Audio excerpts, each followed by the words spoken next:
Oke Mas, jadi agenda hari ini seperti apa Mas dan sudah berjalan lancar tadi sudah disalurkan ke masyarakat langsung?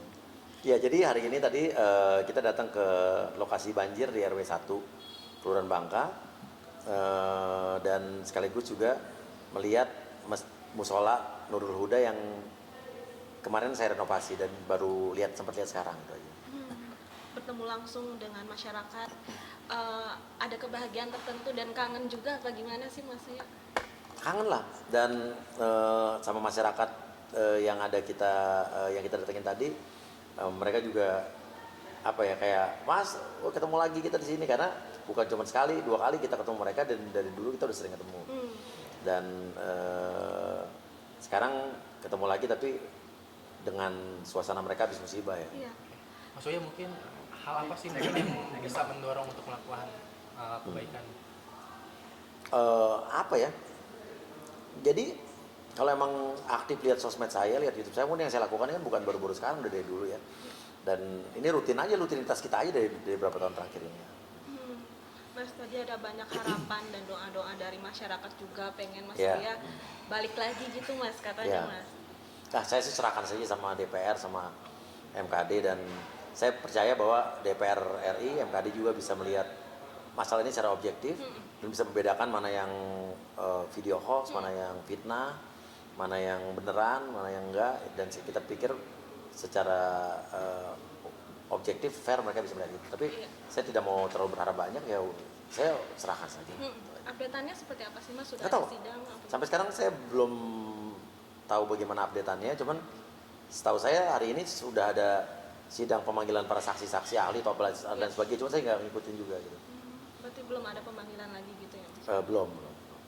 Oh ya, Nanti kalau setiap kunjungan ke warga tuh selalu ada respon positif, mungkin vibes-nya selalu bagus ya. Mau yang maupun warga, mungkin mau ya. Gini, karena ya kita bisa lihat ya, begini, kalau kita membantu orang, mana yang fake, mana yang pencitraan, mana yang emang benar-benar tulus, ya gampang dilihatnya sama warganya aja. Gitu kan. Kalau saya kan datang ke warga-warga di sini kan bukan baru-baru sekarang ya. Bukan setelah dijarah saya baru datang ya. Dari dulu kan bisa lihat ya, warga yang tadi kan emang sudah warga yang sering ketemu sama saya dari berapa tahun yang lalu sampai sekarang. Jadi ya kalau saya menyimpulkan bagaimana, ya saya kurang objektif juga ya. Dilihat sendiri saja gitu aja. Tapi Mas Buya setiap turun ke lapangan kayak tadi gitu selalu ngasih solusi ya, maksudnya untuk warga sekitar yang mungkin kena musibah. Kalau tadi mungkin solusinya untuk rakyat yang tadi. Gini, kalau tadi kan ibaratnya bantuan yang saya berikan itu kan mungkin sedikit atau banyak itu ya minimal sedikit atau bagaimana ya minimal bisa bermanfaat. Tapi kan jangan dilihat dari jumlahnya. Tapi kan yang kita harus pikirkan bukan cuma memberi bantuan atau memberi sembako dan memberi lain sebagainya, tapi kita pikirkan juga nanti gimana nanti istri saya terkait, istri saya nanti berkoordinasi dengan pihak yang terkait, gimana supaya ini kan banjir udah sering, harus dilakukan apa dengan kali-kali yang tadi kayak tadi itu kan, kali yang bottleneck dari lebar ke kecil ke lebar lagi. Karena ini banjir bukan cuma sekali, tapi ya ini juga bukan masalah yang mudah juga, ini masalah yang sulit karena di situ pemukiman padat juga. Tapi nanti coba istri saya berkoordinasi dengan dinas terkait, ada solusinya apa, dan bukan cuma sekedar di survei atau di riset, tapi nanti ada insya Allah akan melakukan apa atau dilakukan apa di sana. Mas Uya, ini mungkin balik lagi ke soal MKD, Mas ya. Dari Mas Uya kan masih belum ada update mungkin Mas. Belum ada, saya belum tahu apa. Tapi kan sekarang sudah mulai ada pemeriksaan dari para ahli Mas ya. Iya, ya. Nanti kalau seandainya nanti untuk diperiksa secara langsung dari Mas Uya. Saya siap. Saya justru senang kalau ada sidang secara terbuka, saya senang. Karena saya sudah siap, karena saya sudah punya bahan-bahan dan semua lengkap. Kalau saya itu adalah korban fitnah dan korban hoax. Jadi video-video yang beredar ke saya itu adalah video-video yang memang diamplifikasi oleh orang tertentu, dibuat, didesain. Sehari itu bisa ada ribuan video yang memframing negatif saya. Video-video lama saya dinaikkan dengan tulisan-tulisan gaji 3 juta kecil dan lain sebagainya. Itu kan bukan buatan saya. Memakai video lama saya dikasih narasi tulisan seolah-olah biar orang percaya itu saya. Buktinya semua, dan joget di DPR pun saya punya buktinya bahwa tidak seperti yang orang framing selama ini. Dan juga kayak yang bilang gue artis, itu juga gue punya bukti bahwa itu adalah bukti wawancara gue di bulan Januari kemarin. Tapi ya ini memang framing jahat yang memang ditujukan untuk mendiskreditkan beberapa anggota DPR, ya institusi DPR, dan korban-korbannya kita-kita ini gitu.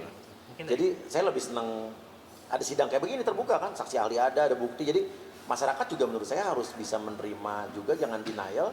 Kalau ada kebenaran mereka harus bisa menerima juga, harus legowo juga, harus objektif. Dan masyarakat yang kemarin mungkin orang-orang yang sudah terperdaya dengan berita-berita hoax atau mungkin termakan oleh video-video hoax itu, saat nanti sudah ada kebenaran atau bukti-buktinya ditampilkan atau mungkin di persidangan dan sebagainya, harus juga berani fair mengakui bahwa oh ya ternyata kemarin salah gitu. Tapi saya juga percaya pasti masih juga orang yang denial, yang ngelihat nggak mau mengakui dirinya kemarin salah juga pasti ada, tapi ya udahlah kita balikan saja ke pribadi masing-masing lah gitu aja. Berarti dari Mas Uya udah ada lampu hijau belum, mungkin kayak tanda-tanda gitu? Nggak tahu, saya terus terang saya nggak tahu, saya nggak lampu hijau lampu merah saya nggak ngerti. Saya ikuti saja prosedurnya karena saya juga tidak mau memaksa apapun, saya tidak mempengaruhi apapun, biar persidangannya berjalan secara fair, secara objektif, dan masyarakat pun harus menerimanya secara objektif juga, nanti harus melihat dengan objektif aja intinya gitu. Berarti dari Mas Uya juga sangat menantikan untuk sidang MKD Mas ya? Oh iyalah, iya. Mas, Ibaratnya udah mau kabarnya- membuka semuanya, fakta-fakta semuanya, dan Mas Uya juga tadi Gini. sudah menyiapkan bahan-bahannya juga Mas ya? Sebetulnya saya sudah mulai ngomong kan tentang bukti-bukti video hoax yang terjadi pada saya dan teman-teman lain. Tapi nanti suatu saat nanti saya akan buka semua juga. Tapi mungkin saat ini belum tepat kalau saya buka semua gitu kan. Tapi pelan-pelan saya mulai buka. Kayak sekarang ini kan akhirnya saya baru mulai mau terima ngomong sama teman-teman wartawan baru sekarang. Kemarin kan saya menghindar, bukan saya sombong ya. Karena saya takut saya ngomong nanti di framing lagi, dipotong lagi, dinarasikan jelek lagi, di fitnah-fitnah lagi. Tapi sekarang saya belajar dari pengalaman kemarin, saat ada fitnah atau apapun yang potongan-potongan video saya beredar, saya mungkin harus langsung klarifikasi. Kalau dulu kan saya diem aja akhirnya jadi begitu bumerang, akhirnya masyarakat lanjut percaya video hoax.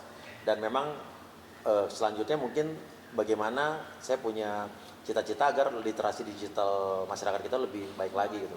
Mas, Mungkin Mas kan- kabarnya dirimu sudah tahu dalang di balik perusahaan rumahmu sendiri, itu benar apa nggak sih Mas? Iya, tapi saya nggak mau ngomong di sini lah, nanti biar waktu yang menjawab. Mas, mungkin kan ini dari Mas Uya sendiri kan statusnya masih dinonaktifkan. Iya. Apakah mungkin kalau dari kegiatan dari anggota itu masih aktif nggak sih Mas untuk mengikutinya? Saya sekarang posisi dinonaktifkan tapi tidak membuat saya jadi tidak aktif dalam membantu masyarakat. Dan mas-mas bisa, mbak-mbak bisa lihat bahwa sejak saya dijarah pun, penjarahan terjadi, saya adalah anggota DPR yang pertama kali keluar nongol. Saya menghadapi masyarakat, saya keluar tetap bersosialisasi. Saya bantu teman-teman TKI PMI, saya bantu teman-teman yang lain yang selama ini udah saya lakukan dari dulu-dulu, dan bukan sesuatu hal yang Jadi hambatan. jadi hambatan juga. Saya tetap lakukan seperti biasanya aja, tidak ada yang berubah. Jadi mau saya nonaktif, mau saya aktif, ya tetap uya-uya ya.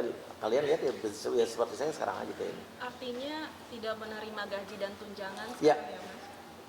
Saya bisa tekankan bahwa selama saya nonaktif, saya memang tidak menerima apapun gaji tunjangan, tidak. Jadi kalau kemarin ada yang bilang tetap menerima gaji tunjangan itu fitnah. Bisa dicek kok. Kesekretariatan juga bisa dicek. Tapi Bantuan tetap dari saya pribadi. Dan dari dulu pun saya jadi DPR pun uang bantuan dari pribadi, bukan dari negara kok. Masa ya saya minta negara? Enggak, dari saya pribadi. Saya jadi DPR, saya tidak jadi DPR, saya nonaktif, saya masih jadi artis dulu, semua yang bantuan itu benar-benar uang pribadi. Bukan uang negara, bukan uang pemerintah, bukan uang siapapun. Gitu.